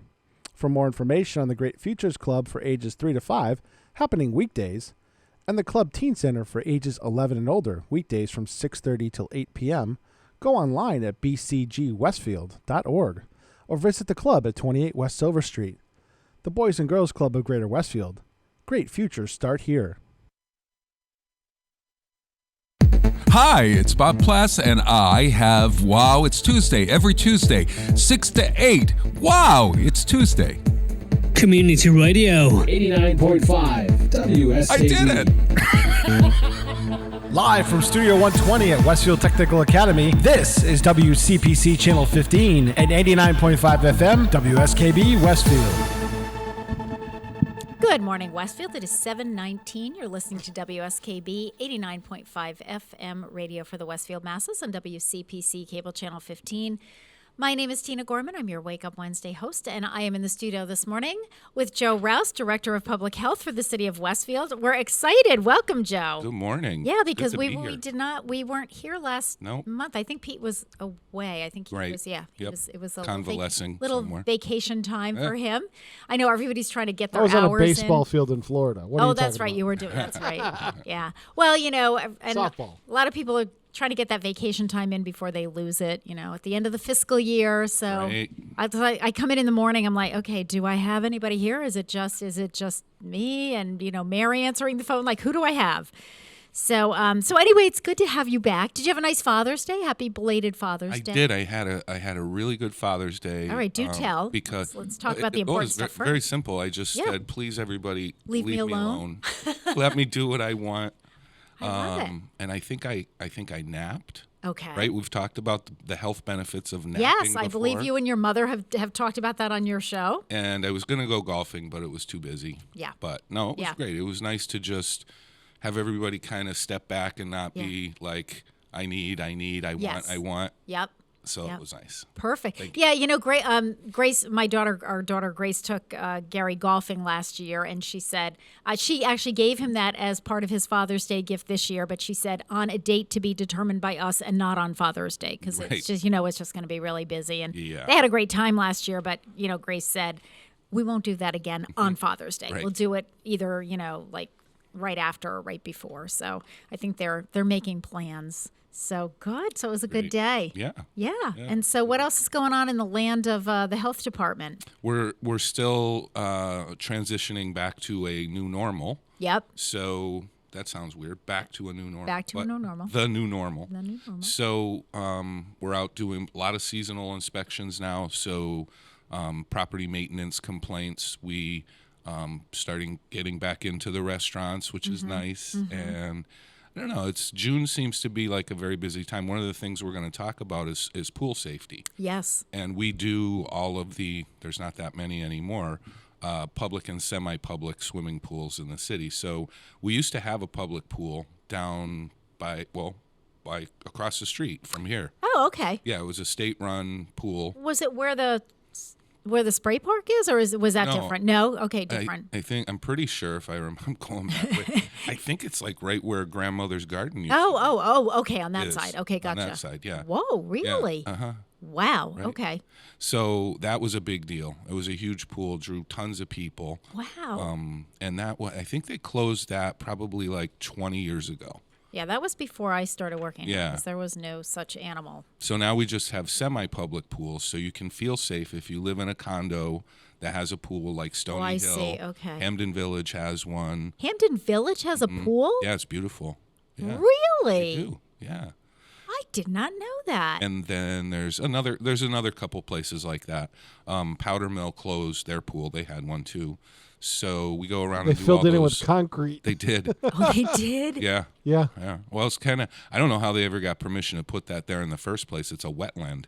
So anyway, but yeah, so we're just out there doing all the safety inspections for the pools. The kids' camps are going to start opening now, so we have to go out and Do you license do the and pools inspect. like the YMCA camp or Yeah, camp for kids? Camp Shepherd. Camp, okay, Yep, Camp we'll do, and so we have to make sure that they have, all of their safety stuff in place, not just for pools, but for everything else. That they have the right ratio of counselors to campers, and the campers all have their so health this is certificates. like way beyond. Yeah, just, it's like a do you have enough 5-page chlorine in the water kind of stuff. No, they're separate. So Okay. like Camp for Kids, they don't have a pool, but we Okay. still inspect them because that's. So when you inspect a camp, Joe, kind of walk us through that. What do you look for when you go and inspect, one of the camps for? Usually we have to bring one of the nurses with us because they have to sit with their healthcare consultant or nurse to make sure every single kid that signed up for camp is up to date on their immunizations. So that's just the state law. So then we do basically, it's a lot of making sure they have all of the right people in the right places. So do they have a health supervisor? that's the person who's there every day that can do first aid CPR. Okay. It doesn't have to be a nurse unless it's a residential camp, which we don't have any of those. Okay. They're all just day camps. Yep. And then, you go around the facility and you make sure that, they have all of their, if they do any sort of food service, that the kitchen area is all set. A lot of it, especially at Camp Shepherd, is outside. You actually have to walk around on all the trails and make sure there's no poison ivy, and you know, it's just it's like a 5-page inspection report, and it usually takes about 2 hours. That's what I was going to say. I would think it takes a little bit of time here.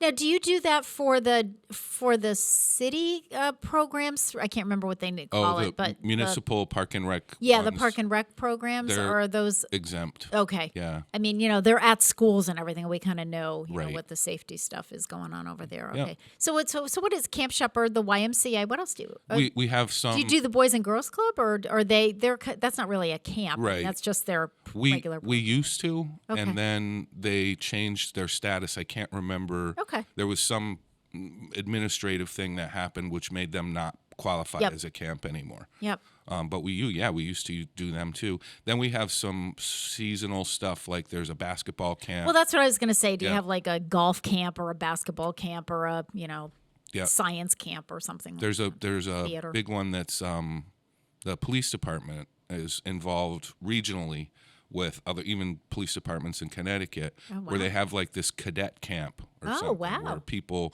aspiring law enforcement kids, they come in and they have classes and go through. That's pretty neat. Yeah, that is neat. That's a big one too. And the funny thing is about the rule, I don't know if you ever saw, camp for kids is actually spelled with a K. Yeah. Right? Yes. K-A-M-P for kids. So there's a reason for that. Real quick, I'll tell you. No, you back in take the your day, time. Back in the day, it's our show, if Joe. you called yourself a camp, then you were a camp. So even if, like some of the churches, right, they would have a week-long program, like Vacation Bible School or something. Vacation Bible Camp. Yeah. Even though they weren't by definition a camp, if you said camp, then you are a camp, and you have to be licensed and inspected. And so some of the places, like this one, said camp, K-A-M-P, not C-A-M-P. And in the letter of the law, it said C-A-M-P, not K-A-M-P. Oh, get That's out. a whole different word. So they actually had to revise the regulations because a bunch of places were doing that.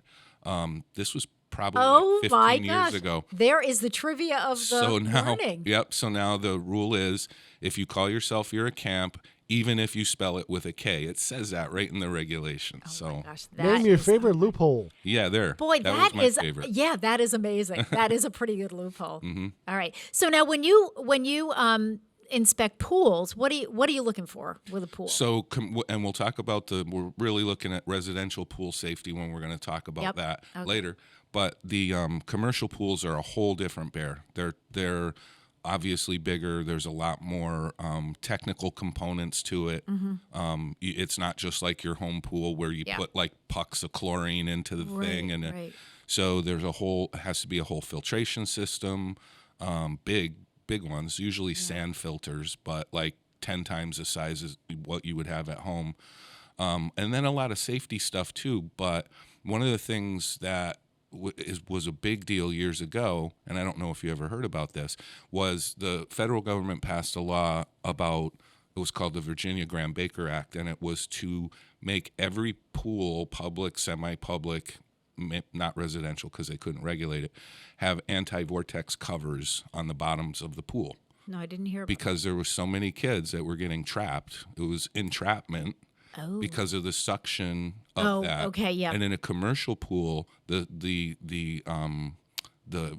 turnover rate and the suction is way more strong than a residential pool. Okay. If you have an in-ground pool, because the motors are just bigger and everything else. So there was a lot of cases of entrapment and drowning in young kids that would go down to the bottom of the pool and intentionally or unintentionally get too close to that drain.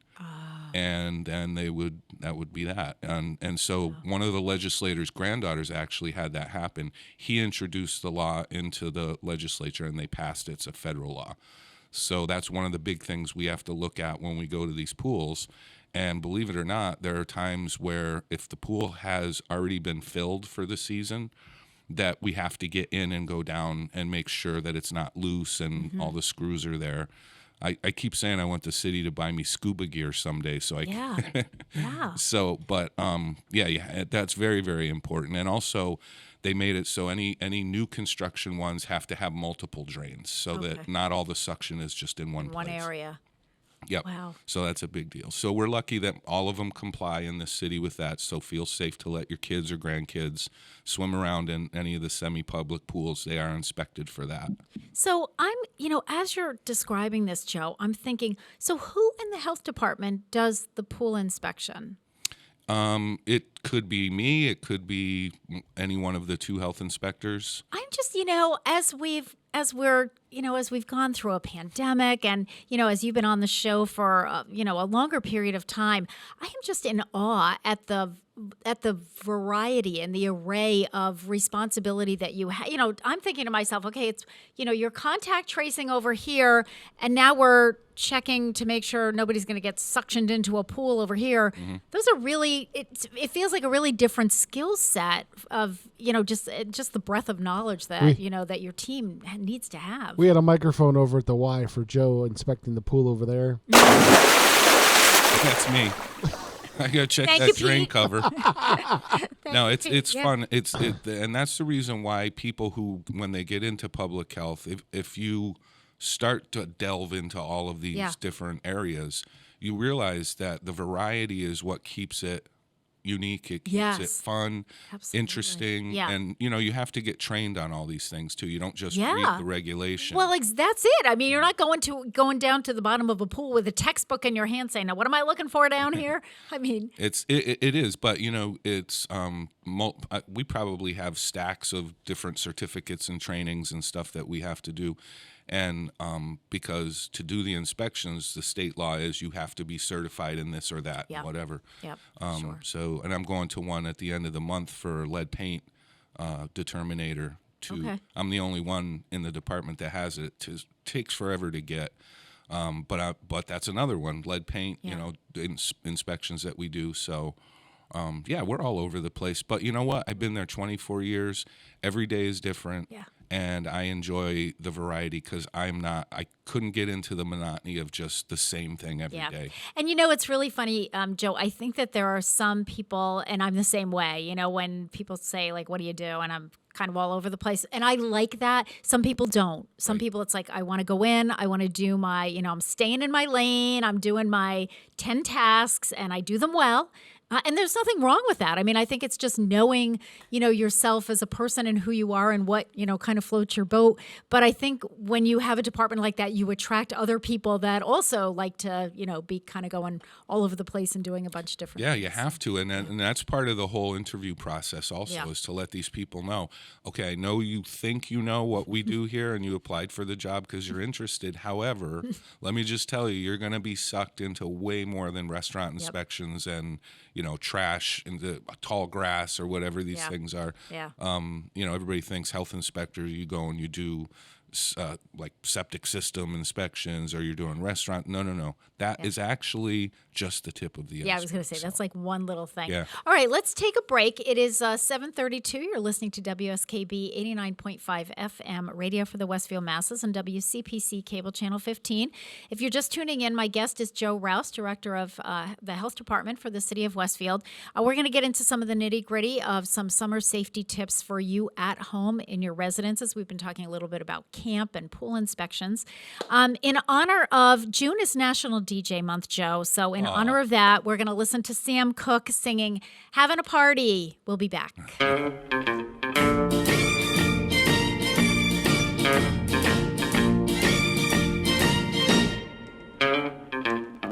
We're having a party, dancing to the music played by the DJ on the radio. The Cokes are in the icebox, popcorn's on the table. Me and my baby, we're out here on the floor. So Mr. DJ, keep those records playing, 'cause I'm having such a good time dancing with my baby. Everybody's swinging. Sally's doing that twist now. If you take requests, I got a few for you. Play that song called Soul Twist. Play that one called I Know. Don't forget them mashed potatoes. No other songs will do. Let me tell you, Mr. DJ, keep those records playing, 'cause I'm having such a good time dancing with my baby, having a party.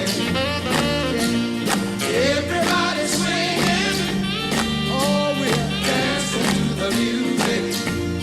Yeah. On the radio, oh, we're having a party. Man, everybody's swinging, we're dancing to the music. Yeah. On the radio, tell them one more time, we're having a party.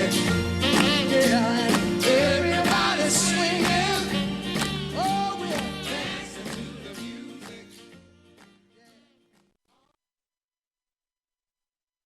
Underwriting support for the community programming of WSKB is provided by the Greater Westfield Chamber of Commerce, the voice of business for the Greater Westfield communities. Informing, educating, advocating, the Chamber provides opportunities for members to make meaningful connections on local, regional, and state levels. For more information on the Chamber's many events, workshops, and programs, as well as the benefits of membership, visit westfieldbiz.org.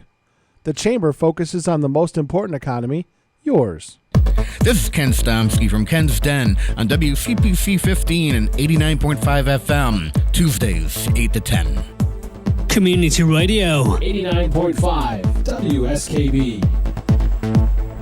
Live from Studio 120 at Westfield Technical Academy, this is WCPC Channel 15 and 89.5 FM, WSKB Westfield.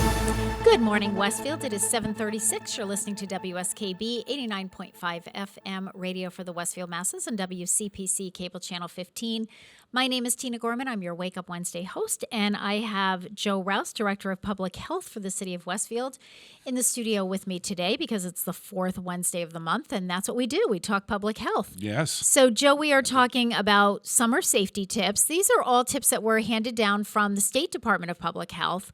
All good stuff to know about. So let's start delving through this list. Where do you want to start? Yeah, this is a good one. I'm glad you found it. I didn't see it myself, but this is definitely the time of year where we remind everybody and that comes through our doors and when we're out in the public to be wary of ticks. Yeah. And we actually have, if anybody wants them, you can come to the health department. We have tick identification cards. Oh, really? So I know a lot of times you see something on, you don't know if it's a tick right, or not. Right.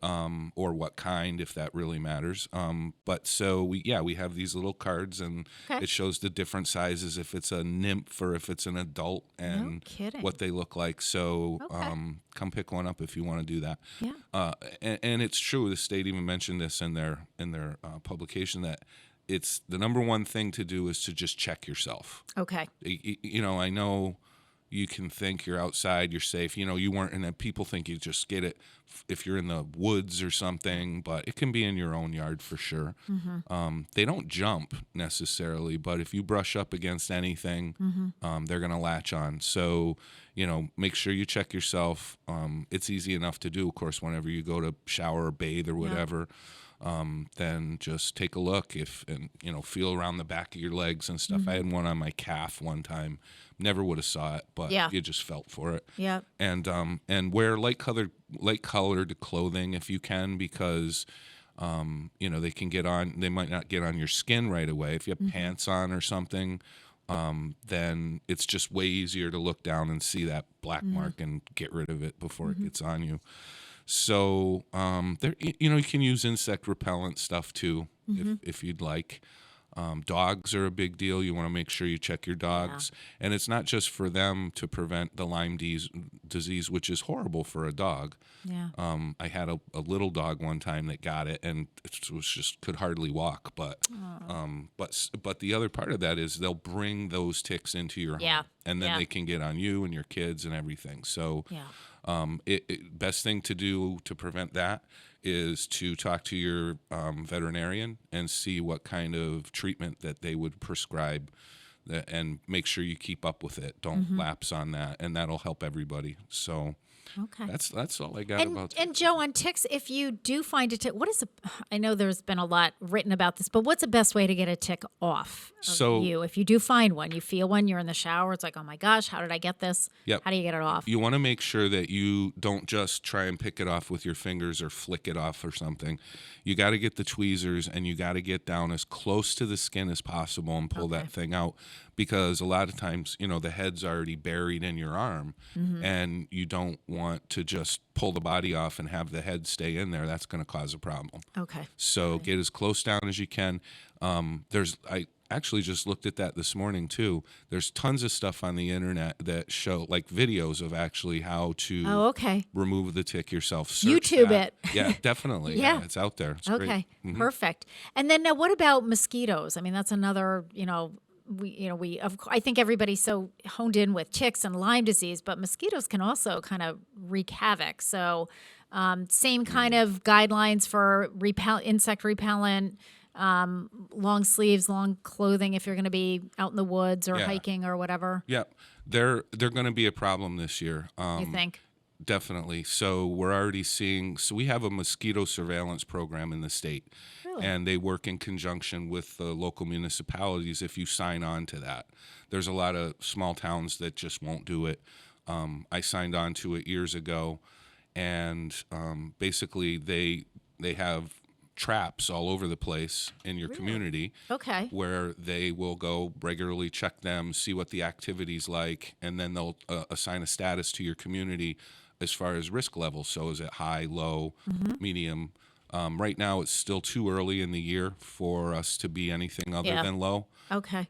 But based on the end of last year and what they're predicting is going to be the case for this year, Westfield, Hampden County is going to rise into the medium real quick. What generally causes that? I mean, I always think of like moisture, but is it that, or is it something else, Joe? Moisture will allow the reproduction. Yeah, like the breeding. Yeah. Of mosquitoes. It really depends on the previous year population. Okay. And of course, the more there were last year, the more they're going to reproduce and then have little mosquito pest babies.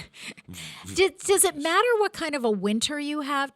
Or is that kind of a wives' tale? Like if you have a really cold winter and it, sort of freezes things out, or does it not really matter? I don't think it matters. Okay. I haven't heard anything definitive that says that's the case. But just curious. because they don't want people to have this false sense of security either, even if that is true, because it only takes one mosquito bite to give you bad, certainly a bad reaction. Yeah, and make sure you get rid of all the standing water on your property. That's what we tell. I've actually gone on inspections before out to somewhere where some neighbors were complaining it was a mess at the place, and I'm walking over the property and you just see buckets of just empty 5-gallon buckets, and I tip them over. Wheelbarrows, I tip them over. Yep. And that's for their own good. Yep. So just make sure you keep track of any of those sorts of issues and I think those are the kinds of things sometimes where you're not really thinking about it. If you keep your wheelbarrow outside, just turn it, just flip it so the water just runs. You don't want it like pooling in there. And for sure, buckets, you wash the car, you left the bucket out, you didn't turn it upside down, now you got a bucket of water, and all of those things. Right. Yeah. All right. Okay. So let's talk a little bit about you were talking before, Joe, about commercial pools and commercial pool safety and inspections. What about people who have pools in their own yard? So what do they need to be careful depends about? if it's above ground or in ground when you talk about the actual structure of the pool and what you need to be careful with. If it's an in-ground one, obviously, like I was saying before, make sure that you have the anti-vortex cover for the bottom drain. Okay. And they're not expensive. They're very. You go to any pool place, and that might be exclusively all they sell now, for all I know. So in-ground pool, number one, make sure you have that correct cover on your drain or drains. And then, other than that, it's all just about having the right safety equipment out there. Not enough people have, like a rescue hook or a ring buoy that you could throw in-ground, mostly because they're bigger. Yeah. Above ground, I wouldn't say you're going to need a rescue hook for somebody. They're usually only, like 27 feet in diameter or something. You can basically just reach over. And grab. But for the in-ground pools, the safety equipment is important to have. Okay. Because if somebody's, 40 feet on the other side of the pool, and also it could be the case that you aren't a swimmer. Yeah. Not everybody's going to just dive in like Tarzan and try and save somebody. Right. Yeah. So, you have to know your own skill set. Yep. And above ground or in ground, one of the things that I have to tell people, especially people with private pools, is make sure somebody is there when you have kids in the pool all the time within arm's reach of that kid. Watching them from the window inside while you're washing the dishes doesn't count. I had an incident personally where my daughter and about 3 other friends, we were at another person's house that had an in-ground pool, and a deep end, actually. It was like 10 feet deep. And the girls were all fooling around at the edge of the pool, inside the pool. And all of the parents and everybody were up on this patio drinking and eating and everything else. And I decided I was going to stay in the pool. And at a moment went by, and my daughter she didn't know how to swim yet. She was probably like 4 or 5. She went down and tried to get back up by grabbing onto the little toy inflatable thing she had, kept slipping off of that. And I immediately went into what Baywatch guy. Yeah. I was a little too far away, but I still made it in time to go down, grab her, bring her up, and let her grab onto something. And the other girls in the pool were oblivious to what was going on. Yeah. You can't expect the kids to be lifeguards. Right. So after I did my David Hasselhoff thing, and then you also be careful, because if you're not a strong swimmer, even a child, they are survival first, and they will push to your head down to try and get just so water. they can get so they can so just make sure, keep an eye on the kids when they're in the pool. I mean, if they're strong swimmers, then that's not a big deal, but somebody needs to be in there and watching out for them. And Joe, what is the regulation about fencing around pools? How you have to have, I believe, in-ground pool, you definitely have to have a fence around the whole yard. Okay. Above ground pools, it doesn't have to be around the whole yard. It can be like around a certain part of the pool. Okay. But it's confusing too, because it depends on, like, if you enter your above ground pool from a deck or something. Right. Versus if you have like a structure attached to the side of the pool, it's just like a stairway that goes up. Yep. Those ones are tricky, so I would say check with the building department, because they're the ones who regulate that. Yeah, I know, because we were actually at a Father's Day. I was saying we were at a Grace's boyfriend's sister's house. They had an above ground pool, and I noticed, and that was off a deck, and I noticed that there was the gate between where you would jump in, and that was all locked and everything, because they have little kids there. But then I wondered about that. I thought, well, what about if you didn't have a deck and you just had the ladder to get into the pool? Like, what, I'm not sure what the regs are for that. So just check that out. There's tricky things on that. Like if you just have a ladder to get up on, I think if you just put the ladder away from the pool, you don't need to have a fence. Kind of makes sense. You're not going to have little kids. All right. Well, let's take a break. You're listening to WSKB 89.5 FM radio for the Westfield Masses on WCPC Cable Channel 15. My guest is Joe Rouse. We're talking summer safety. Joe's with the director of the Public Health Department for the City of Westfield. So when we come back, we're going to talk a little bit about car safety, just some things to be aware of, window safety, just some things that you might, it sounds logical and common sense, but sometimes we forget about them. So in honor of National HVAC Tech Day, we're going to listen to Glenn Fry singing The Heat Is On. We'll be back.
Underwriting for Community Radio on WSKB is brought to you in part by Rockies. Over 30 convenient locations throughout Massachusetts, Rhode Island, New Hampshire, Connecticut, and Florida. One of the nation's largest Ace dealers. Expertise and great product selection in paint, hardware, lawn and garden. That's Rockies. Rock solid service since 1926. On the web at rockies.com. Hi, this is Harry Rock, host of Rock on Westfield every fourth Wednesday at 8 a.m. Tune in for my view of this place I call home. Community Radio. 89.5 WSKB. Live from Studio 120 at Westfield Technical Academy, this is WCPC Channel 15 and 89.5 FM, WSKB Westfield. Good morning, Westfield. It is 7:52. You're listening to WSKB 89.5 FM radio for the Westfield Masses and WCPC Cable Channel 15. My name is Tina Gorman. I'm your Wake Up Wednesday host, and I am in the studio this morning with Joe Rouse, Director of Public Health for the City of Westfield. We're talking summer safety. We've talked a little bit about mosquito and tick control, talked a little bit about water safety, especially around pools for both residences as well as camps. Joe, there are a couple other topics that I want to hit with a few minutes that we have left. One is car safety and the other is window safety. So let's talk about that and why is that particularly important during the summer months? So when you're home and you have the windows open because you don't have an HVAC technician to come over and fix your air conditioning. That's right. Because they're too busy. Yep. Then you need to be very careful if you have small children. The falls are the leading cause of injury for kids, whether it's out a window, down the stairs, onto the driveway. They fall. Yeah. And they don't know any better, especially if you're on a 2-story level. Try not to, the screens are not enough to hold back the weight of a child, no matter how small. If they're big enough to be able to crawl out the window, the screen is not going to keep them save from them. falling. It just won't. So there's window guards that you can buy.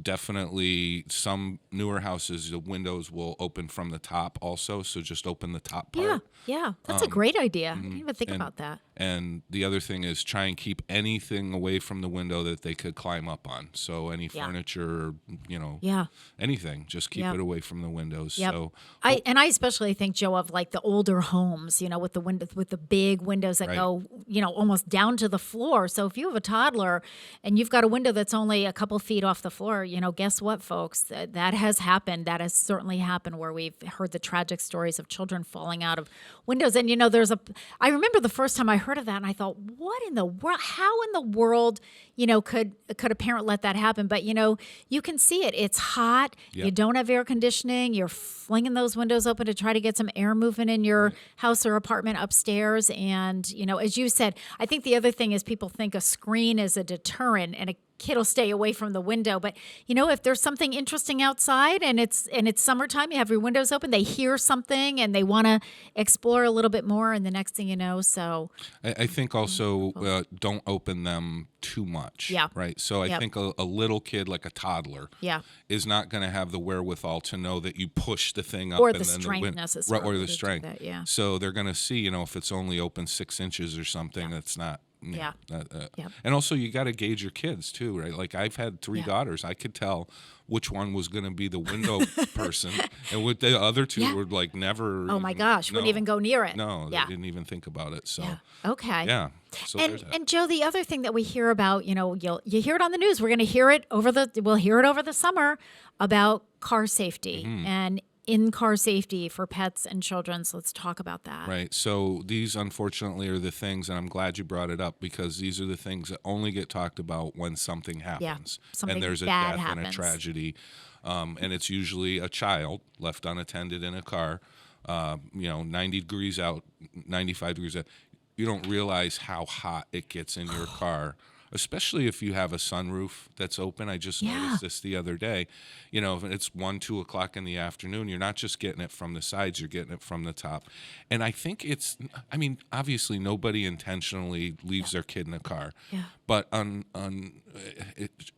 it happens to me all the time. I don't leave my kid in the car, but you think it's going to be a quick trip into the thing, and then the next thing you know, that's it. You get distracted, you run into 5 people. maybe you really just forget that you left your kid in the car because it's the first time you've ever done that. Yep. Yep. So it's innocent, but it's tragic. So, I guess don't leave your kid in the car. Yeah. Well, I mean, a child should never be left in a car unattended anyway. Right. I don't care whether it's the winter, the summer, or anything else. I mean, we live in a world where people steal kids. I mean, it just happens. So it's easy enough for somebody to break in if it's locked. Yep. And certainly if people think, and the same thing with pets.